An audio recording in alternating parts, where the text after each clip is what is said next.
All right, here she is, Christopher Langham calling, Catalac 9mm. I'm just kidding, 9 meter. And it's, I call it my 9 milli. But it's, I named her Lagniappe. She's a 9 meter Catalac catamaran from 1977. What I've got up right now is the foresail and the mainsail covered, obviously. The blue that's looks ripped is just the sun protector. Everything is great underneath. I just came back from a 350-mile trip in the Gulf. She's the 3-cabin special, but starting from the outside, I mean, as you can see, you know, she could use a good upper paint body job.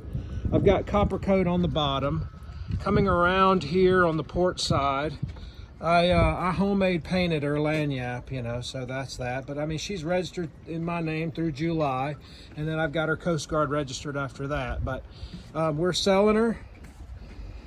Everything is working at the moment. I do have a little rudder issue, but it's a brand new stainless steel rudder system that was just put on, and a brand new stainless steel transom that was just put on. So just a little tweaking I need to do with that from the trip. The first time I used it, and I noticed that they didn't do some work properly, so we got to get that taken care of. Now this is the back here, captain's chair, lots of storage as you can see. This is the port engine compartment.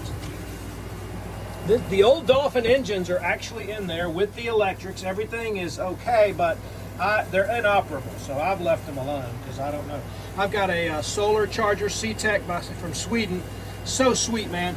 It tells which battery needs power, and I've got on the starboard side I've got 150 watts. I've also got a wind generator, and like I said, this is the starboard side is what the autopilot uses, which, you know, is the bulk of the energy here. Inside here, this is just some other cushions for the top, but the same story on the other side. I've got 5 batteries total. I've got 4 working batteries, 2 port, 2 starboard, and I've got 1 for the engine by itself. So the engine by itself is right here. That's engine by itself, and the gas tank for the engine. Again, like I said, lots and lots of storage back here.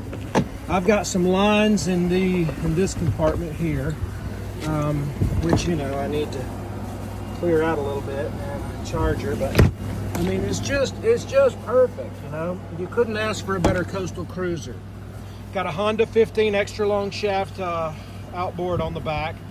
We got dinghy davits, although no dinghy, but I do have a 4-person Seago life raft that comes with the boat, as well as a drogue, as well as a sea anchor with, I mean, I've got an anchor with 350 feet of triple line, so I can anchor out, you know, 150, 200 miles offshore, you know, in the Gulf anyway, because it's shallow.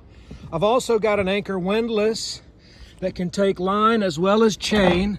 This is brand new chain, just bought, and this is my anchor for, like, you know, long-term anchoring. So when, you know, when I'm leaving it down for a minute or two. But for anchoring off the Gulf, I have this guy right here with, oh my goodness, I mean, this Bruce anchor with all this line, and I've got the triple plat line underneath that. I mean, we've got like 500 feet of line, so I mean, you can really anchor out if you want to. Over here we've got just some we've got the spinnaker, which, as you can see in the pictures, is a Crusader. It's awesome, almost brand new, as well as some more